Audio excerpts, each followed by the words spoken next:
Welcome back to Legitimate Targets, everybody. We're going to get this episode out right after we record it because of the breaking news in Iran today. Joining me is Professor Seyed Mohammad Marandi.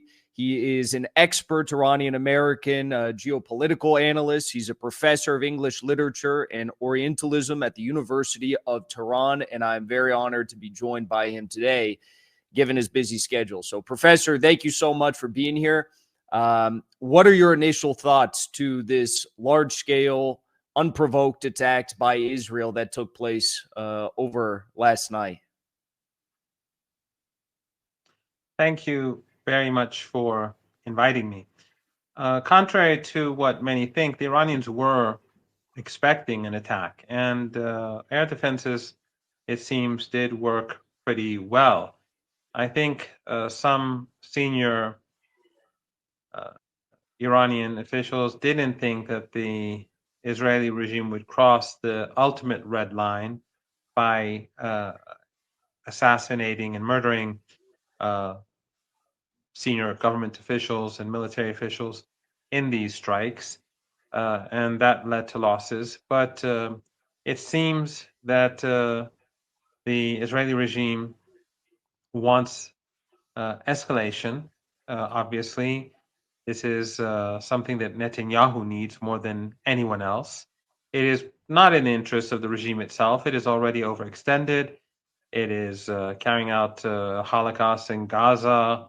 It is its economy is in ruins. It's despised across the world, as I've noticed in my travels abroad to different countries, China, Russia, regional countries, Latin American countries, the places that I've been to over the last year and a half or so.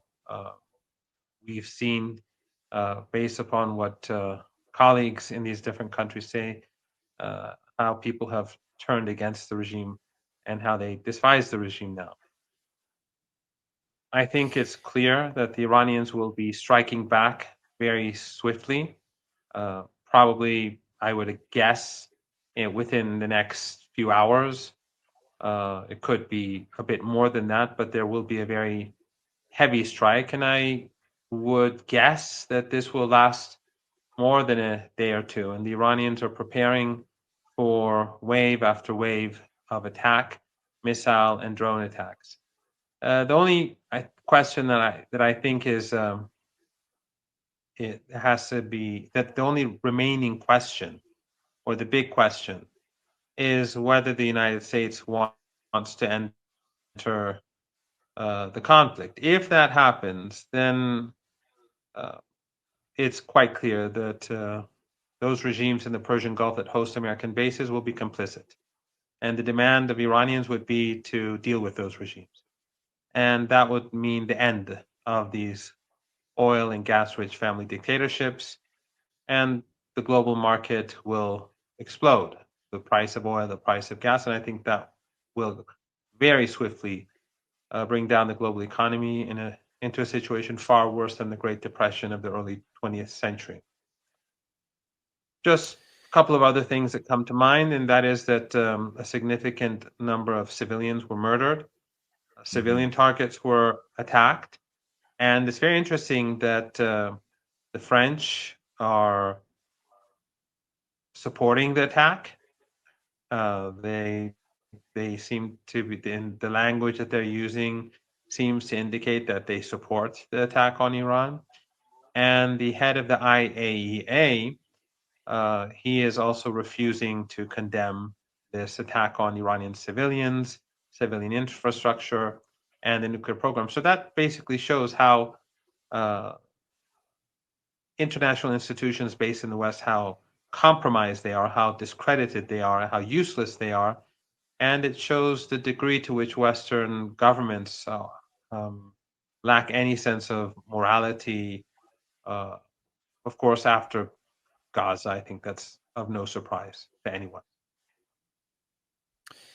And I want to reiterate my condolences, because it wasn't just military leaders and scientists that were targeted. As you said, there's horrifying images of children and other innocent civilians who were murdered in this attack.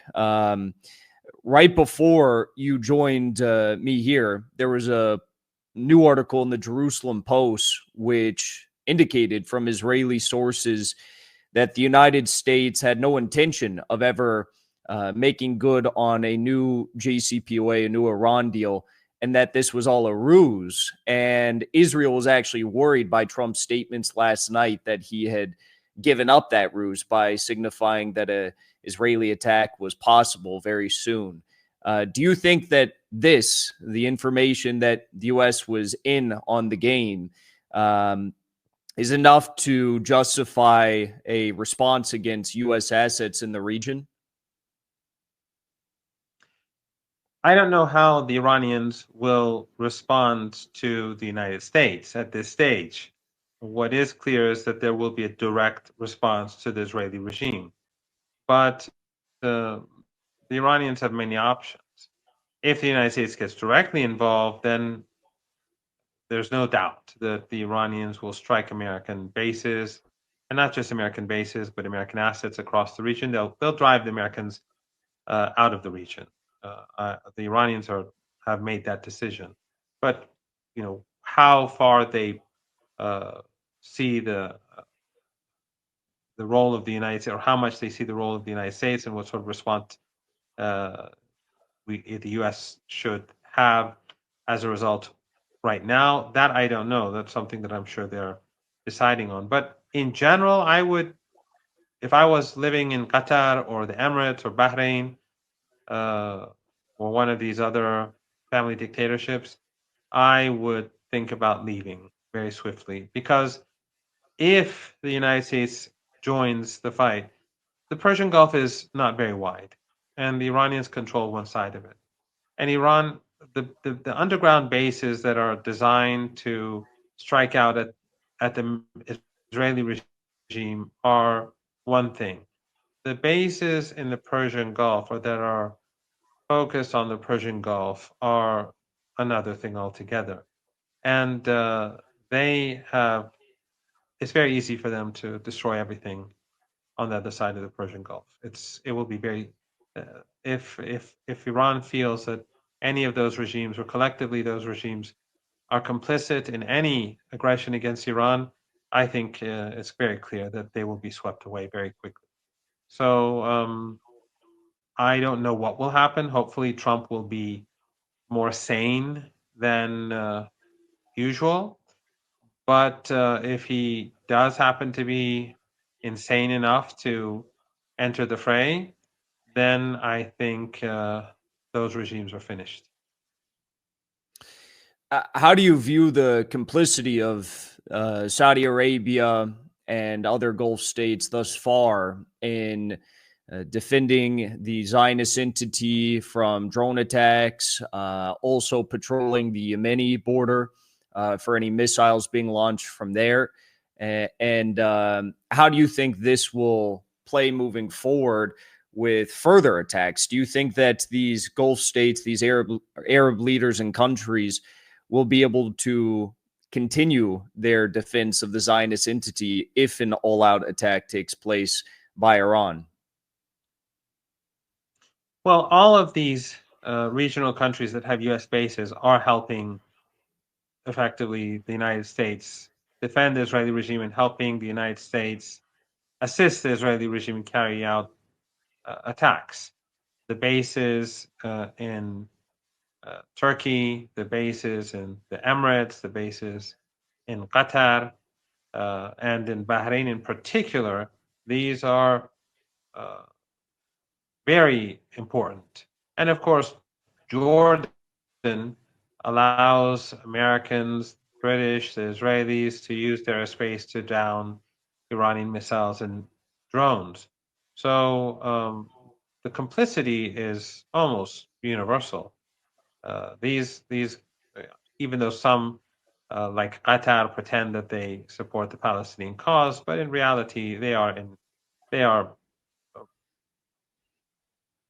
Mm-hmm. proxies of the United States. They are client regimes. And Turkey, unfortunately, under Erdogan, it is no different. Erdogan not only do the U.S. bases in Turkey function as a protective shield for the Israeli regime?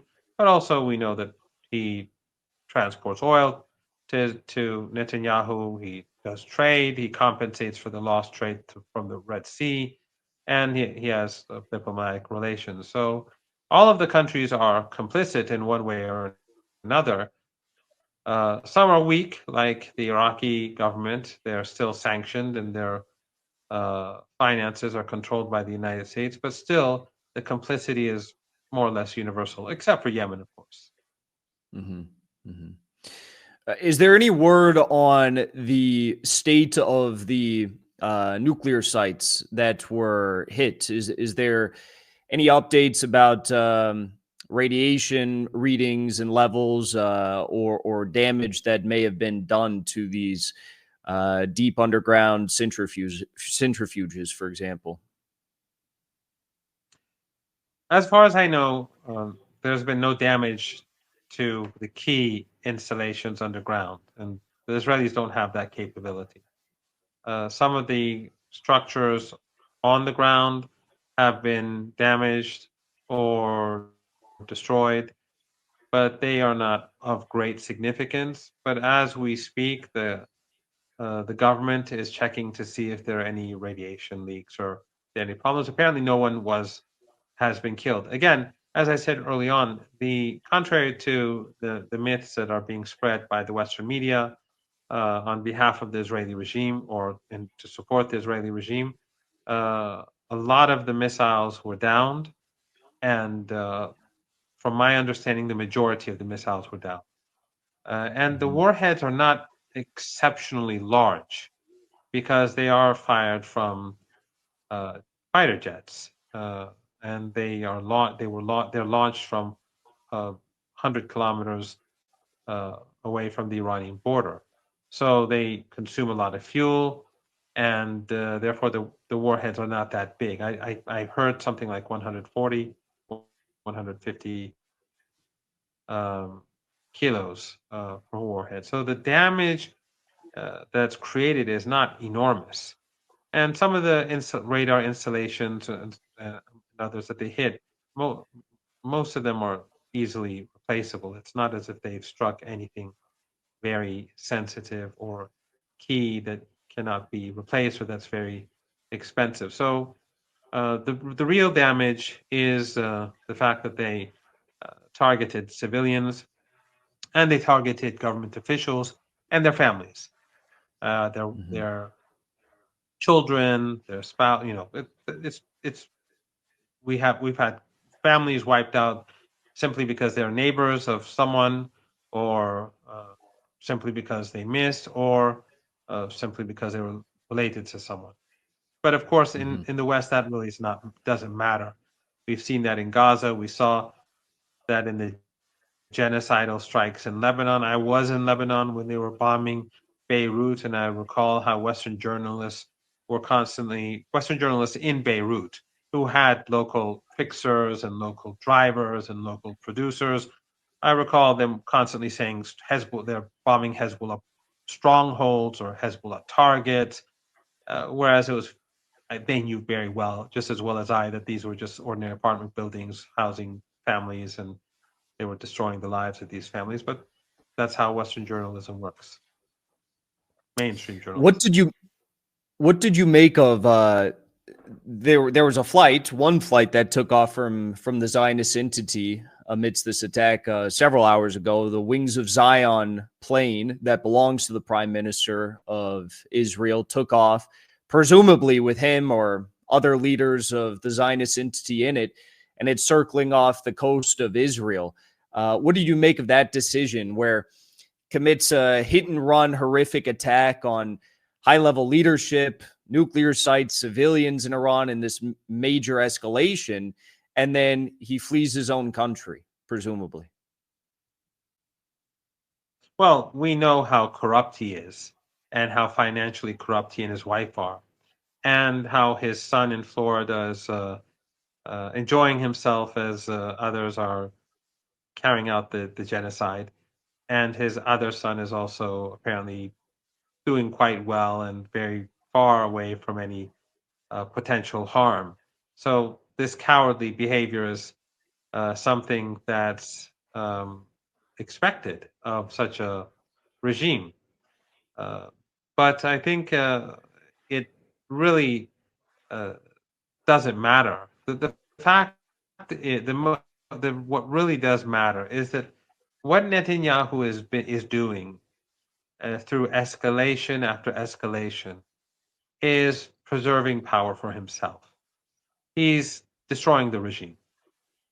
You know as well as I, and your audience, I'm sure knows that the Israeli, the way in which people across the world view the Israeli regime today is infinitely different from what it was 2 years ago.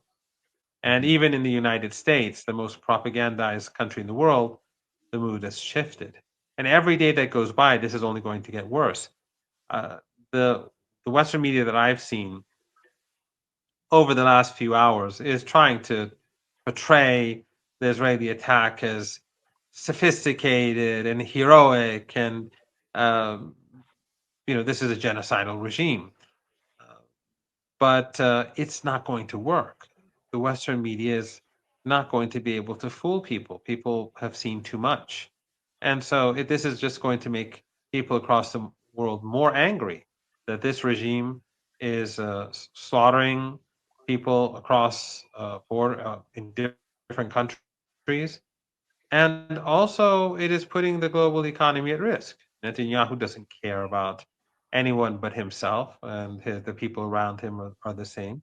So, if the global economy goes down and the lives of everyone is deeply affected and the lives of many destroyed, uh, people will blame the regime. People already see that it is the Israeli regime that is uh, threatening the livelihood of people across the globe. So this is not good news for the regime. It's not good news for the United States. It's not good news for the West, because the collective West, which has already demolished its soft power and destroyed its credibility, is only adding another piece of evidence that shows how inhumane and how brutal they are. But also, when the Iranian response comes, and the Iranian response can be wave after wave after wave. Iran has been preparing itself for over 20 years. When the response comes, you will see that people across the globe will be welcoming the Iranian response. Do you think this is a make or break moment for both the Islamic Republic of Iran and the Zionist entity, and that if the Zionist entity is not forever changed at the end of this operation, or if it escalates into a full scale war, that it could be a defining moment for Iran's future? I think that when we look at Western think tanks and the so called Iran experts and Western media, we see uh, major miscalculations. They analyze Iran uh, based upon wishful thinking, or based upon the needs of those people who fund them. So they are of the belief that all you have to do is just push Iran a bit, and the so-called regime will collapse. And that just shows that there's a fundamental misunderstanding. Iran will respond; it will respond harshly. People support a very harsh response. You can see it on the streets already. People are gathering in different cities, including in Tehran, demanding a response. I think that they just don't understand Iran. They want to see Iran in a certain way, so they interpret it in that way, and they create narratives based on their wishful thinking. So I think that actually what this has done is that it has united Iranians further. It has shown Iran that the Israeli regime is an aggressor even against Iran. They initiated the conflict, that it targets civilians, and that Western media will not acknowledge that civilians are being targeted, and that the head of the IAEA is unwilling to condemn the regime. People are seeing that. So this is only going to unite Iranians further. It's going to make the Islamic Republic of Iran uh, stronger, and it will give them the backing the backing to provide the Israeli regime with a heavy slap in the face. On the other hand, I don't see this as ending well for the regime. Uh, Across the world, people are horrified at what the regime has done, uh, despite Western media and Western governments. But when Iran responds, we will see whether people across the world and especially across the region will be celebrating or not. On a more positive note, Iran recently announced that they have become the first Islamic nation to achieve the capability of a full nuclear fuel cycle. Do you think that Israel viewed this moment as again a make or break moment for them, given this historic news that Iran has the capability to have all of the processes, all of the functions and systems and resources in place for civilian nuclear fuel capability, from mining the necessary goods to actually storing it, the full life cycle, to try and disrupt this? And do you think they will be able to disrupt this nuclear path that Iran is on, even if it's just for energy purposes, over the next 2 weeks, as they say, these attacks are going to be taking place? No, I don't think that they will be able to prevent Iran from uh, having a nuclear fuel cycle. But I actually think that even though Iran is technologically speaking the most advanced country in this region and among Islamic countries as well, Iran has a very sophisticated high tech industry despite all the sanctions. And in nanotechnology, stem cell research, the military, and it's quite self sufficient in many regards. However, I don't think that this is the main reason for antagonism at all, either by the regime or by the West.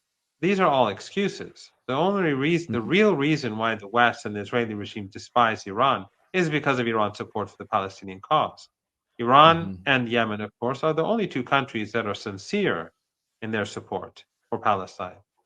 The rest don't do anything, and many are actually, they pretend to be supportive, but in reality, they're the opposite. They're complicit. And we can name names and we can discuss these countries, but I think I've mentioned a couple already. So the real issue that the United States has and the Israeli regime have is that Iran is unwilling to relinquish the Palestinian people and their rights as a nation to return to their homes. That is the reason for their antagonism. That's why France, the regime in Paris, despises Iran. That's why the regime in London despises Iran. That's why the regime in Berlin despises Iran.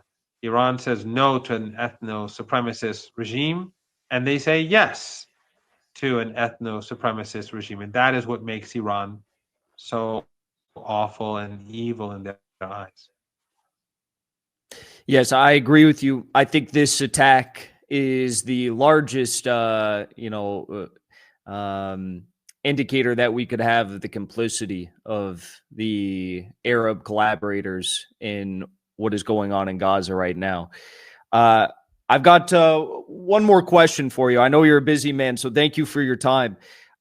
There's been no official statement by the Kremlin yet. Peskov came out and said that he doesn't like the escalation, but he said that there's going to be an official statement coming soon. Do you believe that the Russian-Iranian Treaty on Comprehensive Strategic Partnership, which includes security measures, will have any impact moving forward for Iran's defense capabilities if this continues to escalate over the coming days? Iran and Russia do cooperate a lot in the military realm. Iran exports to Russia, Russia exports to Iran, Iran assists Russia, Russia assists Iran. I think over the past 3 years that's become quite evident, and many claims have been made in the West, in fact. I'm sure that the Iranian-Russian relationship will continue to be very strong, and the same is true with the Iran-China relationship. But to be very frank, Iran doesn't depend on any foreign country. Iran is a fiercely independent country. It's not like any of the other countries in this region. It's very the revolution was very much about dignity, honor, independence, decisions being made in Tehran, and um, and it's very much, I think, influenced by uh, the culture, the religious culture, the story of Karbala, the grandson of the Prophet, the son-in-law of the Prophet, and the themes of social justice and standing up against oppression and despots and so on. These come from that religious tradition, and so I think the Iranians feel that they will be able to manage the Israeli regime and the United States in case of aggression, but they will continue to have excellent relations with Russia. The relationship with Russia is very good. With China, it's very good, and with many countries across the global South, the relationship is excellent. So with BRICS nations, Iran has excellent relations, and I think as we move forward, the the West is going to become increasingly weak and isolated, and Iran's hand will grow stronger. Well, Professor Marandi, thank you so much for joining me today. I just got to say that the majority of Americans now, as you know, do not stand with Israel, and that's incredible and historic. And many, many more each and every day are standing with you, and I stand with Iran and your people. And I look forward to celebrating the Iranian responses and victory very soon. So please stay safe, and thank you for your time. Thank you very much. We're uh, standing our ground, and I hope that in future we'll see better days for everyone.